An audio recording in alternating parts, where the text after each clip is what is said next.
마가복음 2장 13절에서 22절까지 말씀을 교독합니다.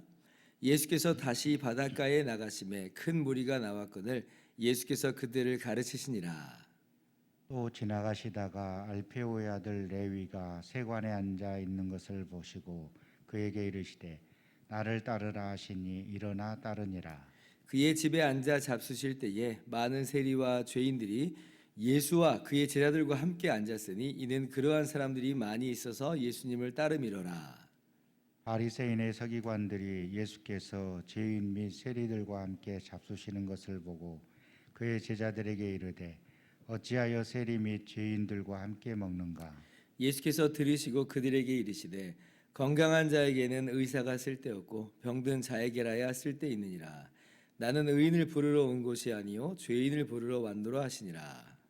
요한의 제자들과 바리새인들이 금식하고 있는지라. 사람들이 예수께 와서 말하되 요한의 제자들과 바리새인의 제자들은 금식하는데 어찌하여 당신의 제자들은 금식하지 아니하나이까? 예수께서 그들에게 이르시되 혼인집 손님들이 신랑과 함께 있을 때에 금식할 수 있느냐? 신랑과 함께 있을 동안에는 금식할 수 없느니라. 그러나 신랑을 빼앗길 날이 이르리니 그날에는 금식할 것이니라. 생배 조각을 낡은 옷에 붙이는 자가 없나니 만일 그렇게 하면 기운 새 것이 낡은 그것을 당기어 헤어짐이 더하게 되느니라. 새 포도주를 낡은 가죽 부대에 넣는 자가 없나니 만일 그렇게 하면 새 포도주가 부대를 터뜨려 포도주와 부대를 버리게 되리라. 오직 새 포도주는 새 부대에 넣느니라 하시니라. 아멘. 할렐루야. 하나님의 크신 은혜와 평강이 오늘도 변함없이 여러분 가운데 가득 넘치기를 주님의 이름으로 축원합니다. 오늘 말씀을 보면 예수님께서 레위라고 하는 이 한 세리를 주님의 제자로 부르시는 장면을 우리가 만나볼 수가 있습니다. 14절 보시면 또 지나가시다가 알페오의 아들 레위가 세관에 앉아 있는 것을 보시고 그에게 이르시되 나를 따르라 하시니 일어나 따르니라. 참 너무 놀라운 이야기예요. 예수님께서 지금 사역을 시작하시는 초창기이신데 제자들을 선택하시잖아요. 지금 며칠 전에는 우리가 봤던 본문 속에서는 어부들을 이제 제자로 택하셨고 지금은 이제 세리를 지금 제자로 부르시는 장면입니다. 제자들을 선택하고 가르치셔서 장차 복음을 전파하시려고 그렇게 해서 제자를 지금 선택하는 건데, 근데 주님께서 지금 제자를 어떤 사람들을 자꾸 부르고 계세요? 세상적인 관점에서 볼 때 별로 그렇게 대단한 사람들을 부르시는 게 아니에요. 지금 어부 같은 굉장히 평범한 사람을 부르시고, 그리고 오늘 말씀은 이 세리 같은 정말 그 당시로서는 정말 상종하기 힘든 그런 죄인까지도 그렇게 예수님께서 제자를 삼으시더라. 우리의 관점하고 좀 다르죠. 우리는 만약 내가 제자를 삼는다, 내가 제자를 삼아서 앞으로 대업을 맡기겠다라고 한다면 정말 대성 싶은 사람을 부를 텐데 그런데 예수님께서는 그렇지 않는다는 거예요. 여러분, 세리가 어떤 사람인지 아마 잘 아실 겁니다. 세리가 뭐 오늘날 무슨 세무 공무원, 물론 이제 그런 일을 하는 사람이지만 그 당시 역사적 배경 속에서 세리는 정말 우리의 생각하고 너무 다르죠. 당시에는 지금 유대가 로마 식민지 상태였기 때문에 한마디로 말하면 세리들은 그 로마 제국의 부역자와도 같은 그런 사람들입니다. 게다가 자기 민족들의 고혈을 빨아먹어요. 왜냐하면 정해진 세금만 지금 부과하는 게 아니라 그 이상을 부과해서 로마 제국의 일부를 갖다 주고, 그리고 나머지는 자기가 착복하는 아주 정말 악한 사람이었거든요. 그러니까 얼마나 이 사람들이 세리를 싫어했냐면 이 죄인으로 취급을 하는데 창녀와 같은 레벨, 창녀와 같은 급으로 이 세리를 대우를 합니다. 상종도 하지 않는다는 거죠. 근데 이제 예수님께서 오늘 그 세리인 레위가 세관에 앉아 있을 때에 그 세리인 레위를 향해서 나를 따르라 말씀하세요. 마치 갈릴리 어부들에게도 나를 따르라 하신 것처럼 이 레위에게도 나를 따르라 이렇게 말씀하세요. 그래서 지금 이 레위가 세관에서 일하고 있다가 예수님의 말씀을 듣고 따라 나서는 장면이 오늘 본문 말씀이에요. 예수님께서 지금 뭐 진흙 속에 있는 진주를 캐내는 거냐? 그런 거 아니에요. 그런 거 아니에요. 그냥 진흙을 지금 아주 퍼다 담으시는 그런 장면으로서 지금 레위를 주님의 제자로 부르신다는 겁니다. 정말 너무나 놀랍습니다. 예수님께서 더 훌륭한 사람을 제자로 선택할 수 없었을까? 있었을 거라고 저는 봅니다. 물론 예수님 당신도 목수였기 때문에 그 당시로서는 뭐 굉장히 영향력 있는 위치에 있었던 것도 아니고 당신 자체가 어떤 평범한 어떤 그러한 신분이었습니다만은 그래도 예수님이 굉장히 센세이션을 일으키던 상황이잖아요.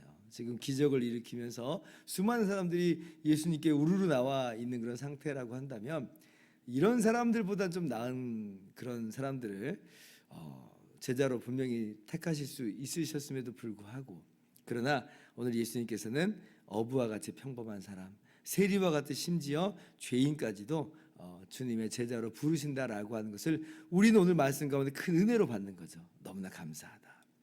그래서 오늘 이 사건을 보면서 우리가 깨닫는 건 뭐냐면 예수님께서는 세리와 같은 죄인도 구원하시는구나.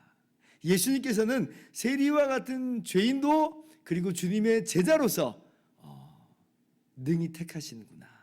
그렇게 사용하시는구나 라고 하는 것을 오늘 본문에서 우리가 큰 교훈으로 받고 그것이 우리에게 큰 위로가 되는 것이에요. 사람들은 세리는 하나님의 일을 할 수 있는 사람이라고 생각도 안 했을 뿐더러 이 사람들은 하나님께로부터 정말 버림받아 마땅한 사람이다 아마 이렇게 생각을 했을 겁니다. 그러니까 지금 예수님께서 누가복음에 그 바리새인과 세리의 두 기도를 비교하잖아요. 그때 바리새인이 기도하는 내용 중에 하나는 뭐냐면 나는 저 세리와 같지 않습니다. 난 저 세리와 같지 않습니다. 그러니까 저 세리는 하나님의 보좌 앞으로 나올 수 없는 하나님의 은혜를 입을 수 없는 그런 사람들이라고 하는 것이 일반적인 그런 생각이에요. 자기들도 또 떠지 못한 것은 매한가지일 텐데 자기들도 살아가면서 죄 짓는 건 매한가지일 텐데 그래도 이런 마음이 있는 거잖아요. 우리가 그렇잖아요. 나는 그래도 세리 정도는 아니야. 그러니까 우리가 나는 죄인인 거 다 알고 있지만 나는 저 사람 정도는 아니야 라고 하는 것 같은 그런 시각이 지금 세리들에게 있어요. 세리들을 향해 있단 말이에요. 세리들도 마찬가지죠. 그 누가복음에 나오는 그 비유에서 세리가 그래도 나도 뭐 저 사람이나 저 사람이나 나나 똑같은 죄인 아닙니까? 라고 떳떳하고 당당하게 나가지 않죠. 세리 본인도 본인을 알아요. 나는 은혜받기에 합당한 사람이 아니라는 걸 압니다. 그런데 하나님 나를 불쌍히 여겨주십시오 이렇게 기도하는 거잖아요. 사실 그게 은혜인데 사람들이 은혜라고 하는 개념을 마치 내가 그래도 어떤 자격과 공로가 있어야지 주시는 것으로 오해를 하고 있습니다. 근데 그런 게 은혜가 아니에요. 은혜는 진짜 자격 없는 자에게 거저 베푸시는 호의니까. 세리는 그래서 나는 자격이 없는데 그래도 은혜 주십시오 라고 하는 진짜 은혜를 이제 구하는 거죠. 세리 본인들도 자기들이 자격 없다는 걸 뻔히 안다는 거예요. 그도 그렇게 자기들이 돈을 선택했으니까 뭐 떳떳하고 당당한 게 있겠어요. 그래 어차피 이게 내가 선택한 길이야. 나는 뭐 이것밖에 안 돼 라고 하면서 어쩌면 자포자기의 인생 가운데 살아갈 수 있었던 사람들이 바로 세리들이 것인데 그러나 예수님께서는 그런 세리까지도 구원하여 내시고 그런 세리까지도 주님의 제자로서 위대하게 사용하여 주신다는 거예요. 사람들이 납득을 못했습니다. 아니 어떻게 이런 일이 있을 수 있는가 라고 할 때 주님께서 2장 17절에 뭐라고 분명히 말씀하세요? 같이 한번 읽어봅시다. 시작. 예수께서 들으시고 그들에게 이르시되 건강한 자에게는 의사가 쓸데없고 병든 자에게라야 쓸데있느니라. 나는 의인을 부르러 온 것이 아니요 죄인을 부르러 왔노라 하시니라. 아멘. 예수님께서 왜 이 땅에 오셨는지를 분명히 밝히시는 말씀입니다. 나는 죄인을 부르러 왔다. 스스로 의롭다라고 생각하는 그런 사람들은 오히려 주님께 적합하지 않는 오히려 자기의 죄를 짊어지고 죽을 수밖에 없는 인생으로 전락하는 것이고 나는 자기가 죄인인 줄 아는 바로 이런 사람들을 위해서 왔고 그렇게 구원하여 낼 것이다 라고 말씀하여 주시는 거예요. 주님께서 구원하지 못할 죄인은 없는 겁니다. 오히려 주님께서는 바로 그 죄인을 위해서 이 땅에 오셨다. 송구영신 예배 때 말씀드린 것처럼 예수님께서 이 땅에 오신 이유는 뭐냐?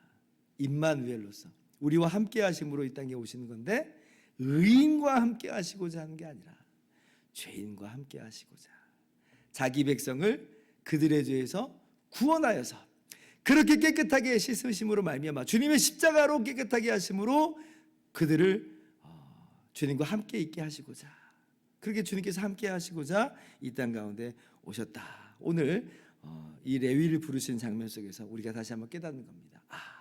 그 어떤 사람도 구원받지 못할 사람은 없는 거구나. 세리와 같은 죄인도 부르시는 주님께서, 구원하시는 주님께서 나 같은 죄인도 구원하시는구나 라고 하는 것을 분명히 다시 한번 확신하실 수 있기를 바랍니다. 그래서 지금 이 레위가 12제자 중에 하나가 된 거예요. 그리고 이 레위가 이제 누구냐면 바로 마태죠. 마태. 12제자의 명단을 보면 이 레위에 대응되는 그런 이름이 마태로 우리가 이제 알 수가 있어요. 마태가 누구예요? 마태복음도 썼잖아요. 12사도로서 위대하게 하나님께 쓰임 받는 것 보세요. 예수님께서 나를 따라오라, 내가 너희로 사람을 낚는 어부가 되게 하리라 라고 말씀하신 그대로 정말 보잘것없는 이 12제자를 정말 그렇게 만들어내신 것, 우리가 지난번에 새벽기도회 때 말씀드린 것처럼 오늘 이 마태를, 이 레위를 마태로서 정말 하나님의 놀라운 일꾼으로 12사도로 사용하신 것을 볼 때에 우리가 한 걸음 더 나아갈 수가 있는 거예요. 나를 구원하시는데 간신히 내가 구원받는 것으로 그치는 게 아니라 주님께서는 나 같은 자도, 이렇게 못난 죄인도 하나님의 손에 붙들린 그러한 지팡이로서 하나님께서 놀랍게 사용하실 수 있다, 사용하신다라고 하는 거예요. 이것이 우리에게 있는 큰 위로와 격려가 됩니다. 내가 무엇을 할 수 있겠나? 예수님 믿는 것만으로도 천만다행이지. 물론 그것도 맞는데, 그런데 정말 그 감지덕지한 그 은혜라고 하는 것을 우리가 감사하면서도 주님께서 그런데 이런 나를 또한 사람 낚는 어부로서 반드시 사용하실 거야 라고 하는 믿음, 나의 어떤 대단한 능력과 나의 어떤 자격이나 조건 때문에서가 아니라, 나 말고 누가 있겠어, 이런 태도가 아니라 주님께서 이루시는 이 장면을 볼 때에 나는 내가 스스로 봐도 아무런 능력이 없는 사람임에 불과하지만, 그러나 주님께서 아름답게 사용하실 줄을 믿습니다. 용기를 얻으시면서 그렇게 주님 손에 붙들린 귀한 일꾼으로서 자리매김하시는 저와 여러분 되기를 주님의 이름으로 축원합니다. 기도하겠습니다.